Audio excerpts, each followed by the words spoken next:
Gangotri glacier से निकलने वाली गंगा नदी भारतीयों के लिए सिर्फ एक नदी नहीं है, बल्कि एक नदी से ज़्यादा बहुत कुछ है।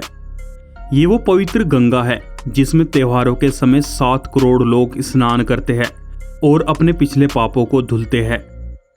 उत्तर प्रदेश, उत्तराखंड, बिहार, झारखंड और वेस्ट बंगाल में हर साल गंगा दशहरा मनाया जाता है।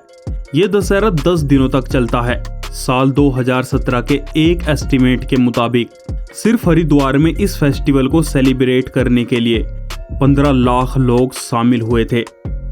इस बात में कोई शक नहीं है, भारतीय लोगों के लिए गंगा नदी पवित्र है। लेकिन इस नदी को जितना पवित्र माना जाता है, ये लोगों द्वारा उतनी ही ज़्यादा प्रदूषित की गई है।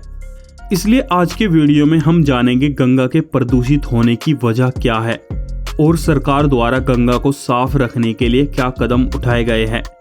साथ ही जानेंगे आप गंगा को साफ रखने के लिए क्या कर सकते हैं।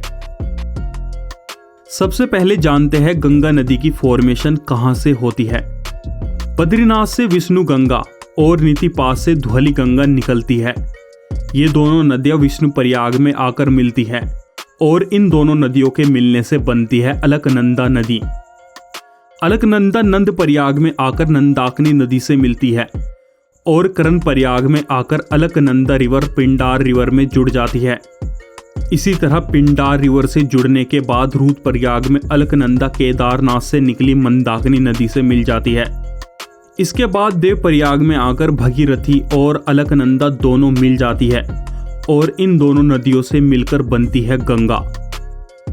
गंगा उत्तराखंड, उत्तर प्रदेश, बिहार, झारखंड और वेस्ट बंगाल से निकलती हुई बांग्लादेश में एंटर करती है और बांग्लादेश से होते हुए बंगाल की खाड़ी में हिंद महासागर से मिल जाती है। हर साल गंगा में करोड़ों भक्त डुबकी लगाते हैं और गंगा जल का ग्रहण भी करते हैं। लेकिन Uttarakhand pollution control board data के मुताबिक गंगा के पानी में फीकल कोलोफॉर्म और इंडस्ट्रियल एम्फ्लुएंट पाए गए हैं, जो गंगा के पानी को पीने योग्य नहीं रहने देते। ऋषिकेश में लक्ष्मण झूला, स्वर्ग आश्रम और बैराज में गंगा जल कुल्ली करने योग्य है। प्रदूषण कंट्रोल बोर्ड की रिपोर्ट के मुताबिक इन जगहों पर जल ए श्रेणी का है। वहीं लक्कड़ घाट से आगे गंगा जल की क्वालिटी घटकर बी श्रेणी में आ जाती है, यानी अब गंगा जल केवल नहाने के योग्य रह जाता है। मैं आपको बताता चलूं, फीकल कोलोफॉर्म इंसानों और जानवरों के मल में पाए जाने वाला एक बैक्टीरिया होता है। वैसे तो फीकल बैक्टीरिया नुकसानदायक नहीं होते, लेकिन जिस पानी में ये बैक्टीरिया होते हैं उस पानी में पैथोजन जैसे खतरनाक बैक्टीरिया और डेडली वायरस भी होते हैं, जो इंसानों की जान तक ले सकते हैं।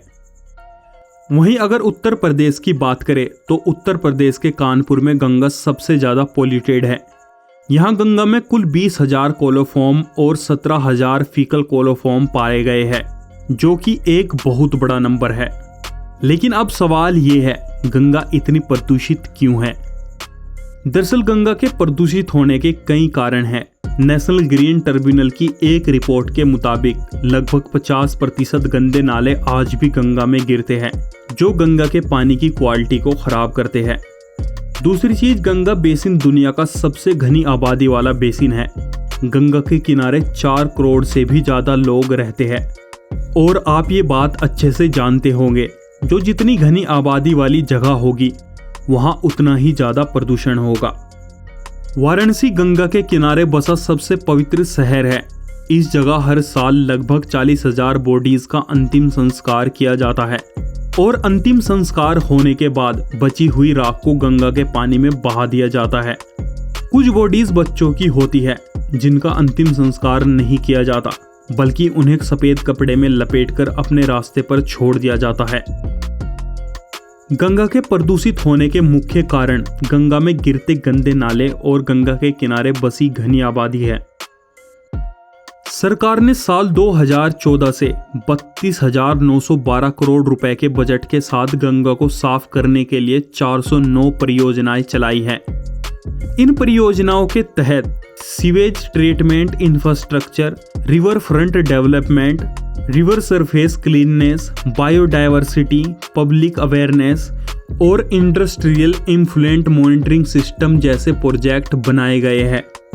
लेकिन ये सब करने के बाद भी जनवरी 2023 की सेंट्रल पोल्यूशन कंट्रोल बोर्ड की एक रिपोर्ट के मुताबिक रिवर के 71% मॉनिटरिंग स्टेशंस ने फीकल कोलोफॉर्म के खतरनाक स्तर की सूचना दी है। और ये डाटा गंगा पर लगे सभी मॉनिटरिंग स्टेशंस का नहीं है, बल्कि 100% में से केवल 60% स्टेशन का ही डाटा है। देखिए, सरकार गंगा को साफ करने के लिए बहुत कदम उठा रही है। भले ही हम सरकार को टैक्स देते हैं, लेकिन इसका मतलब ये नहीं है सिर्फ पैसे के इस्तेमाल से ही गंगा साफ हो जाएगी। गंगा को दूषित करने में हम भारतीयों की सबसे अहम भूमिका है। इसलिए गंगा को साफ करने की जितनी जिम्मेदारी सरकार की है, उससे ज्यादा जिम्मेदारी हमारी है। आप सभी अच्छे से जानते हो, हमारे द्वारा फैलाए गए कचरे से ही गंगा प्रदूषित होती है। इसलिए हमें हर चीज को कहीं भी ऐसे ही नहीं फेंक देना है, स्पेशली उन चीजों को तो नहीं जिनसे खतरनाक केमिकल प्रोड्यूस होते हैं। यूज एंड थ्रो वाली प्लास्टिक को जितना हो सके उतना कम इस्तेमाल करें।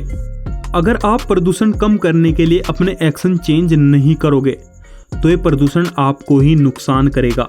अगर आप किसी तरह प्रदूषण से बच गए तो आपके बच्चों को नुकसान झेलना पड़ेगा। इसलिए खुद भी सावधानी रखें और दूसरों को भी इसके बारे में सावधान करें।